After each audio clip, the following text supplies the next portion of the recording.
So this is a video I've been meaning to do for several days. It's actually from Zero Hedge. It was posted on the 22nd of January. And I started deleting a bunch of my old, do video emails to myself because I just had so many. And they're 2 weeks out, 3 weeks out. I'm like, man, I just forget it. There's plenty of new news to talk about.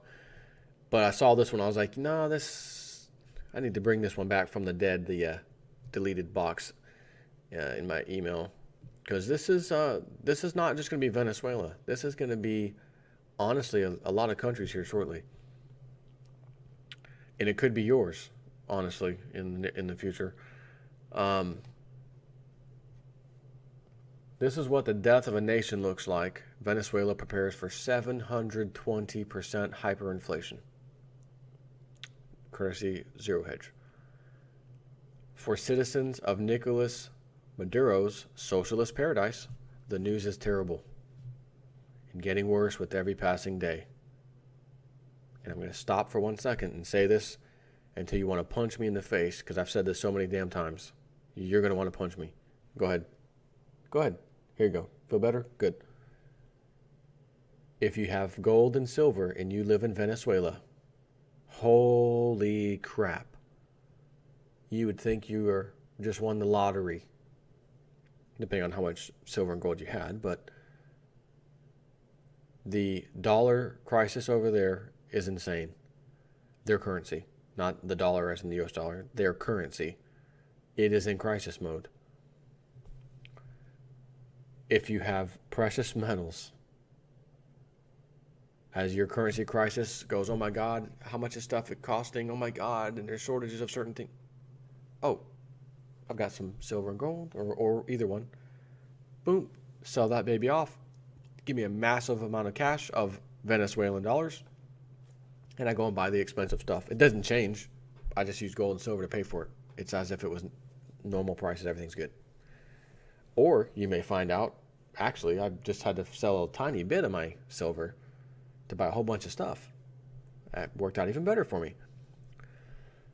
Yesterday, which is a couple weeks ago yesterday, we reported at Zero Hedge that 1 year after our November 2014 forecast, Barclays has decided that Venezuela is now past the point of no return, and a bankruptcy in 2016 will be difficult to avoid. Keeping in mind, remember when their previous president got the country's gold back, demanded it back from the Western clubs, and we didn't like that. As you can see, we're putting the pressure on Venezuela. And then they had to sell the gold back to the open market to pay some bills and keep the system afloat over there. So hooray, we got our gold back. And then a short period later, oh, we're selling it off. Boy, you got to give the club some credit. I mean, seriously, you got to give the club some credit. They know, they're like masters at chess. They know exactly what you're going to do, when you're going to do it, and it's almost like not even masters of chess. It's almost like you're playing somebody chess, in a chess match, and they're really into it, and they're playing serious, and they're good. They know what they're doing. But when you make a move, you actually make them make a move, and they don't even know it. That's what the club does. Oh, you want your gold back? Oh, kind of like the Jack's Links beef jerky commercial. Messing with Sasquatch. Hey, buddy, you want your gold back? Yeah, come on over here. Try it over here. I didn't know you wanted it back. There you go, buddy. Yeah, take that. Good. Yeah, we told you we were storing it for you. Yeah, all right. Watch this. Watch. That's when they mess with Sasquatch. Watch this. Watch this. Watch this. Oh, you need to sell it? Oh, yeah, the price has come down a little bit since you got it back. We'll buy it from you, though. Yeah, no problem. Give us the gold back. Here's your paper, unbacked money. Have a nice day. Guys, we got the gold back. And we got it for cheaper than what it was worth when he got it from us. That's what the club does. But while some may have thought that this dramatic impact, while welcomed by the rest of the OPEC and oil bulls around the globe, would only impact the government, the reality is that this latest hit means a total disintegration of the economy and will take the country's already staggering hyperinflation to previously unprecedented levels.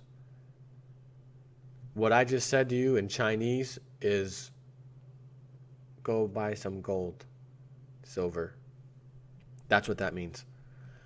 According to the latest IMF estimate, Venezuela's consumer inflation, already the world's highest, will triple this year to a level above all estimates from economists surveyed by Bloomberg. This is because the IMF, which until recently had predicted only 204% inflation for Venezuela, already higher than the 140% consensus, revised its numbers and now sees a mind-blowing 750% hyperinflation for 2016. This means that the average price of products and services will increase over 8 times over the span of the next 12 months. Bloomberg reports that inflation will surge to 720% in 2016 from 275% last year, according to a note published by the IMF's Western Hemisphere Director, Alejandro Werner. That's nearly quadruple the median 184% estimate from 12 economists surveyed by Bloomberg, and exceeding the highest forecast of 700% from Noroma Securities. So, 275% last year, expected to surge past 720% this year. That equates to roughly 2.5 times or so what it's at. In other words, I'm buying precious metals today, or 2015 last year with our 275% inflation, and in preparation for 750 potentially percent inflation this year, which means 275 plus 275 is 550. Add another 275, right? We're a little over 720, but it's close. It's close to 3 times the value. Could you imagine saying, man, in 2015, I've got some precious metals, and in 2016, they're going to be worth 3 times the value that they're worth today. And I'm going to ask the question, what happens when Venezuela files for bankruptcy? What's going to happen to their currency at that point? What's the numbers going to show in 2017, 2018 perhaps? You may say, man, I have this little pile of silver or gold, and I've held on to it all these years. I pretended I didn't own it. I dealt with the pain and suffering like everyone else, and now I can safely sell it for ungodly amounts of money because my country's currency has absolutely collapsed. They've filed for bankruptcy, for God's sakes. Potentially.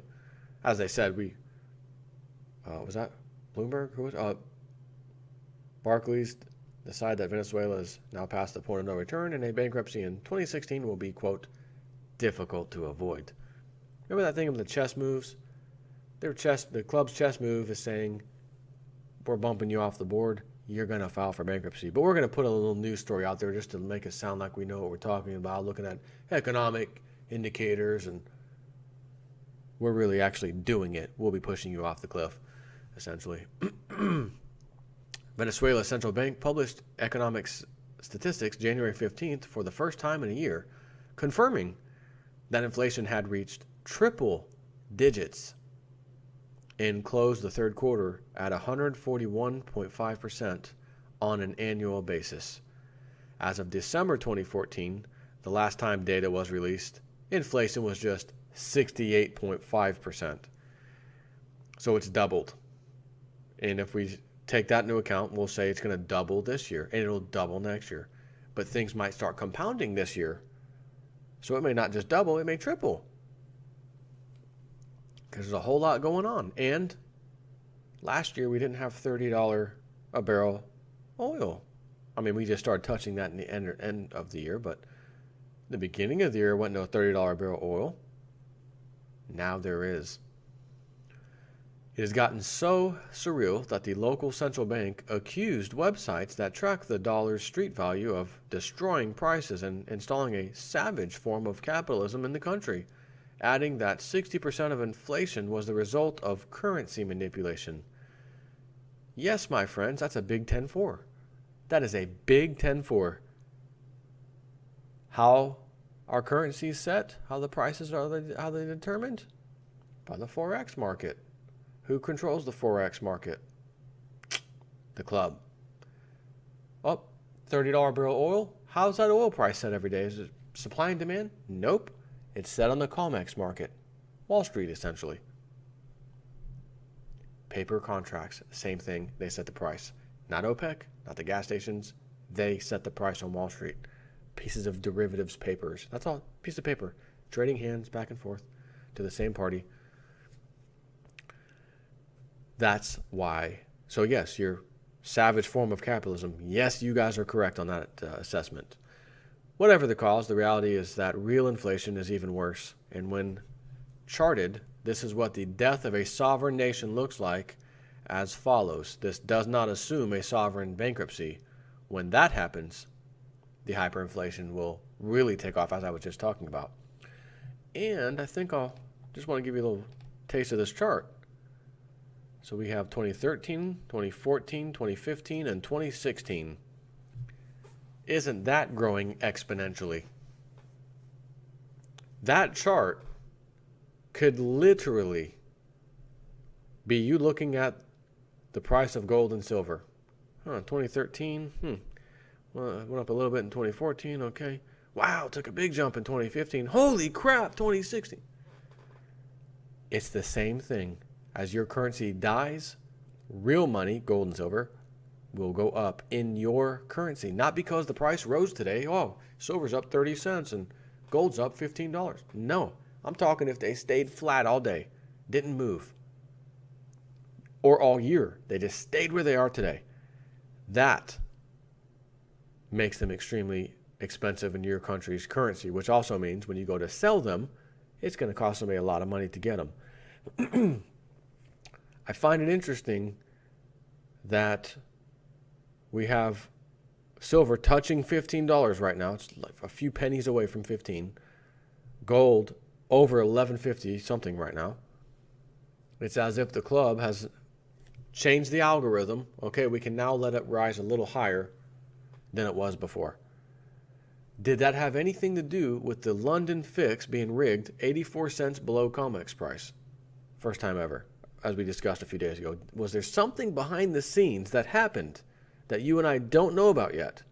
Did some derivatives explode behind the scenes? Or were they covered by that move? There's always a winner and always a loser. So, did that have something to do with the price rising? I have to say, I almost feel like no, because the club moves the price whenever they want to wherever they want to. But if that was absolutely true with 100% certainty, then why did they add the rule to the COMEX in November 2014 with not position limits, with circuit breakers installed in the market for gold and silver, where gold can't move more than $400 in a day, or that's the range. $100 moves in a certain amount of minutes will trigger a circuit breaker, and that can happen 4 times, so you have $400. Silver was $3 a move during a certain period of time, and if it moves $3, then boom, circuit breaker is triggered. They're not putting these in place for the price to collapse. They would have left it the way it was because they destroyed the prices from $1,900 gold down to $1,100, 10,000 or 1,000 something on the low, and silver was $50 down to $13.90, $80, $90, $14. They didn't need to do that. They only need to do that because they know the price is going to go up. So, do they have the full control this whole time? Because they would never do that. They would never need to do that. They wouldn't have to put those rules in place. So maybe there's just certain events as these derivatives explode and they realize it. Maybe they also realize there goes our game, our chess pieces with it, and they have to have another way to deal with the exponential price rise. So let's put in some circuit breakers. I don't know. I'm just speculating. But if you're in Venezuela, mm, mm, mm. Man, I hope you got some precious metals. Take care.